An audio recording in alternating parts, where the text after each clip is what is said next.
My sister texted, "Mom's house is family property, so move out." I replied, "Then buy me out." 2 days later, I sent the deed, repair receipts, and her signed buyout agreement. By Friday, she was on my porch with our cousins, screaming that I had stolen the house she never paid for. Original post: I'm Cole, 34, and this is about my sister Brianna, 31. We grew up in a 3-bedroom brick house in Charlotte, North Carolina. Everybody in my family still calls it Mom's house, even though my name has been the only name on the deed for almost 6 years. That detail is the whole story. My dad died when I was 28. My mom, Deanne, was already dealing with mobility issues and a pile of medical bills. Brianna had moved to Raleigh with her boyfriend Travis and was very clear that she could not help with anything because she was building her life. My older cousin Nolan said he wished he could help, but he had 3 kids. My uncle Wayne told me family steps up. So I stepped up. I moved back from Asheville, took a logistics coordinator job at Queen City Freight, and started paying what my parents could not: mortgage arrears, property taxes, a roof leak that cost $8,400, a new HVAC system for $7,900, plumbing under the kitchen, insurance, medication copays, everything. After 2 years, Mom realized she could not stay in the house alone. We moved her into a senior apartment near Matthews. She was safer there. She had transportation, neighbors, and no stairs. The house was still behind on payments, and Brianna did not want responsibility for it. So in 2020, with an attorney named Marla, Mom sold the house to me for the remaining mortgage balance and $1. Brianna signed a family acknowledgement saying she had no ownership claim and accepted $5,000 from me as a goodwill buyout for future family peace. Those were the exact words: future family peace. For years after that, nobody complained about the arrangement. They complained about the paint color. They complained that I replaced the old carpet with vinyl plank. They complained that I would not host Thanksgiving because I was working overtime. But nobody asked to see the tax bill. Nobody asked how much the insurance went up after the roof claim. Nobody offered to split the $2,300 for the tree removal after a storm dropped half an oak across the driveway. They still used the house when it benefited them. Brianna used the address for packages when she did not want Travis seeing what she bought. Wayne stored a smoker in my shed for 8 months. Nolan borrowed my ladder and returned it bent. I was family when they needed convenience. I was owner only when there was a bill. Fast forward to this year. Brianna and Travis broke up. Not my business. She called me crying, saying she needed somewhere stable for her and her 2 kids. I told her she could stay in the guest room for 60 days while she found a rental. No rent, no utilities. Just keep the house clean, don't move anyone else in, and don't treat it like permanent housing. She agreed immediately. For the first 3 weeks, it was fine. The kids were sweet. I helped with school drop-off twice. I bought groceries because Brianna said her card was acting weird. Then Travis started coming around. Then he started sleeping over. Then boxes appeared in the garage. Then Brianna told Mom that I had invited her to stay as long as she needed because the house belongs to everyone emotionally. Emotionally, not legally. The final straw came on a Tuesday morning while I was at work reviewing delivery schedules. My phone buzzed with a text from Brianna. "Mom's house is family property, so move out. The kids need stability more than you need bachelor space." I stared at it for a few seconds, stayed calm, took a screenshot, then I replied, "Then buy me out." She sent 3 question marks. I sent a photo of the deed, a photo of the 2020 acknowledgement, a spreadsheet of repairs totaling $46,000, then one line: "If it is family property, family can reimburse me." She called 14 times before lunch. I did not answer. That evening, I came home to Brianna sitting at my kitchen table with Travis, Uncle Wayne, and Nolan, like an intervention in my house, at my table, with my coffee maker running behind them. Brianna had red eyes but no tears. Travis looked comfortable, which annoyed me more than anything. Uncle Wayne said, "Cole, we need to talk like adults." I said, "Great. Adults pay mortgages." The room went silent. Brianna said, "You're really going to throw your niece and nephew out?" I said, "No. I gave you 60 days. You tried to evict me from my own house after 23. Travis leaned back and said, "Legally, this might be complicated." I looked at him and said, "For you, maybe." Then I walked upstairs and locked my office door. 10 minutes later, I emailed Marla. Update 1: 3 days later, Marla sent Brianna a formal notice. Not an eviction yet, because North Carolina has rules and I was not trying to be stupid. It was a written demand to follow the original guest agreement. No Travis staying overnight, no moving more property into the garage, and a confirmed move-out date within the remaining 37 days. Brianna lost her mind. She posted on Facebook that night. Imagine finding out your own brother cares more about paperwork than children having a roof. She added a picture of my niece asleep on the couch.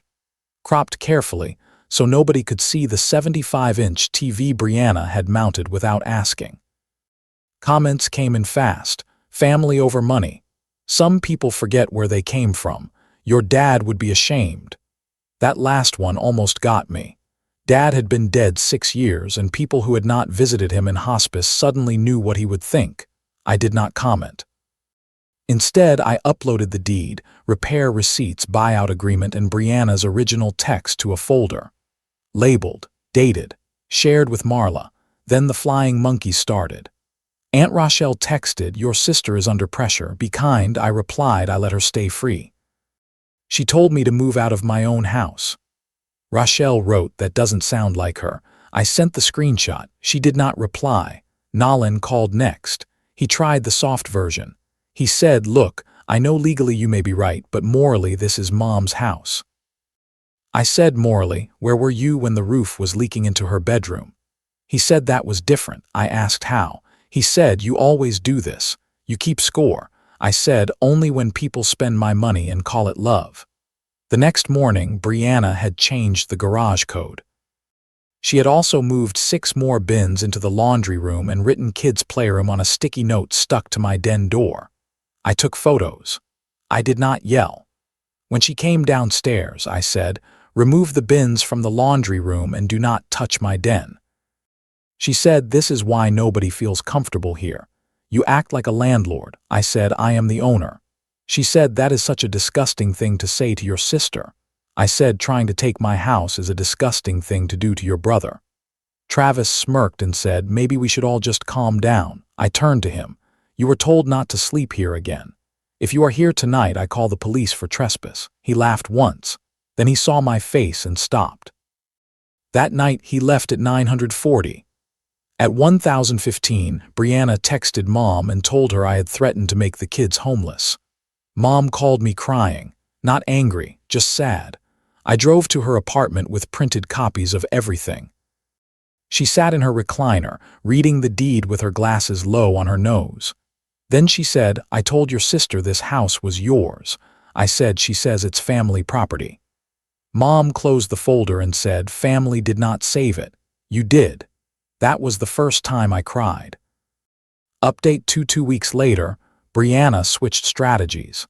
Since the family pressure was not working, she tried legal intimidation. She sent me an email with the subject line, "Notice of Equitable Family Interest." It was clearly written by Travis because it used phrases like ancestral residence and implied constructive promise. There were no citations, no attorney signature, and 3 different fonts. I forwarded it to Marla. Marla replied, "This is nonsense, but useful nonsense. Keep it." Then Brianna claimed I had stolen items from her room, a gold bracelet, a tablet, $200 cash. None of those things were real, or at least none of them had ever been in my possession. She called the police while I was at work. An officer met me at the house around 6. Brianna stood on the porch with her arms crossed. Travis was beside her, even though he had been told not to be there. The kids were inside with cartoons on, thankfully out of it. The officer asked if we could talk separately. I said yes. I showed him my deed, the guest agreement, the notice from Marla screenshots, and the Ring camera footage from the hallway showing nobody entered Brianna's room except Brianna and Travis. The officer looked tired. He said, "This looks like a civil issue, not theft." Brianna snapped, "So he just gets away with it." The officer said, "Ma'am, I'm saying there is no evidence of a crime." Then he looked at Travis and asked if he lived there. Travis said, "I stay here sometimes." I said he was told in writing not to stay overnight. The officer told Travis to leave for the night to avoid escalation. Travis called it ridiculous but left. That was the moment Brianna's victim act cracked. She shouted from the porch that I had always been jealous of her, that I wanted to control the family, that I only helped Mom so I could steal the inheritance. I said nothing. The officer was standing right there. Ring camera was recording. Perfect. The next morning, Marla filed for formal removal if Brianna refused the move-out date. She also sent a cease and desist regarding false theft accusations and social media claims. That letter cost me $900. Worth it. Meanwhile, life got weirdly better. At work, I had been handling a messy warehouse transition for months. Because I was staying late to avoid going home, I finished the project early. My boss, Jenna, called me into her office and offered me the operations supervisor role. $12,000 more a year, better schedule, company phone. I almost laughed at the timing. Brianna tried to ruin that too. She messaged Queen City Freight's public Facebook page saying I was using company resources to harass a single mother. Jenna forwarded it to me with a note that said, "I assume this is the sister." I said, "Unfortunately." Jenna told me HR had my documentation and not to worry. Then came the unexpected ally. Travis's mother, Linda, called me. I had met her twice. She said, "Cole, I don't want to get involved, but Travis has been telling people you invited them to take over the house and then changed your mind." I said, "That is false." She sighed and said, "I figured. He did something similar with his cousin's rental last year." Then she said she would not let them move into her house either. I respected that. On the final move-out date, Brianna did not move. Instead, she taped a handwritten note to my bedroom door. "You can't evict blood." I took a picture and sent it to Marla. Marla replied, "Watch me." Final update: the hearing was 5 weeks after the original text. Brianna showed up in a navy blazer I had never seen before, carrying a folder thick enough to look serious from a distance. Travis came with her. Uncle Wayne sat behind them. Nalan did not show. Aunt Rochelle did not show either. Mom wanted to come, but I told her she did not need to sit through it. She sent a written statement instead. Marla presented the deed, the mortgage records, repair invoices, property tax payments, the signed 2020 acknowledgement, and Brianna's text telling me to move out. She also presented the guest agreement and the notices. Brianna cried when she spoke. She said she only wanted stability for her children. She said I had used legal technicalities against family. She said Dad would have wanted the house to stay open to everyone. The judge listened, then asked one question. "Did you sign this acknowledgement in 2020 accepting $5,000 and stating you had no ownership claim?" Brianna said, "I didn't understand what it meant." The judge asked, "Were you an adult?" "Yes." "Did anyone force you to sign?" "No, but family pressure." The judge stopped her gently. "That is not what I asked." Then the judge read Mom's statement, not all of it, just the part that mattered. "Cole did not take my home. Cole saved it when nobody else could or would. I sold it to him willingly. I told Brianna this many times." Brianna stared straight ahead. Travis stared at the floor. The judge ordered Brianna to leave within 10 days. No ownership interest. No extended stay. No claim to reimbursement. Travis was not allowed back on the property except for one scheduled moving day with written notice. Uncle Wayne avoided eye contact in the hallway. Brianna walked past me and whispered, "I hope you enjoy being alone." I said, "I already enjoy being peaceful." 10 days later, she moved out. Not quietly, but she moved. She left holes in the den wall, crayon on the guest room door, 2 bags of trash in the garage, and a cracked bathroom mirror. The repairs cost $1,380. I documented everything and let it go because chasing her would cost more than winning. Brianna moved into a rental in Concord with a coworker. Travis did not go with her. From what Linda told me later, he found another couch. The family group chat died for about a month. Then Aunt Rochelle sent me a message that said, "I owe you an apology. I should have asked for your side first." I replied, "Thank you." Nolan eventually called. He said he had believed Brianna because her story sounded sadder. That sentence stuck with me, because that is how entitled people win for so long. They make their version painful enough that nobody checks if it is true. Mom is doing better. I visit every Sunday. She still calls it your house now, not my house. The first time she said it, I almost corrected her out of habit. Then I stopped. She was right. I changed the locks again, repainted the den, turned the guest room into a real office. No sticky notes, no surprise bins, no relatives deciding that my stability was a community resource. A month after the hearing, Jenna made my promotion official. I used the raise to replace the cracked mirror, fix the garage door, and take Mom to Charleston for a weekend.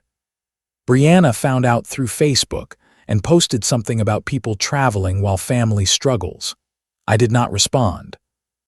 I used to think being the responsible one meant staying available until everyone else was done taking.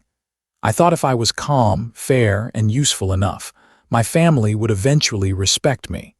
They did not respect the help. They respected the access. The moment I limited access, I became the villain. But here is what I learned. A house can be full of relatives and still not feel like home. A phone can be full of family messages and still feel like harassment. Blood can explain why you care, but it does not create a lifetime lease on your peace. Brianna said Mom's house was family property. She was wrong. It was my home because I paid for it, protected it, repaired it, and stood alone in it when everyone else only wanted a key. If you have ever dealt with family entitlement, inheritance drama, or relatives who think your stability belongs to them, tell me in the comments whether you have faced something similar or what your opinion is. Please subscribe, like, and share this story with someone who needs to hear it.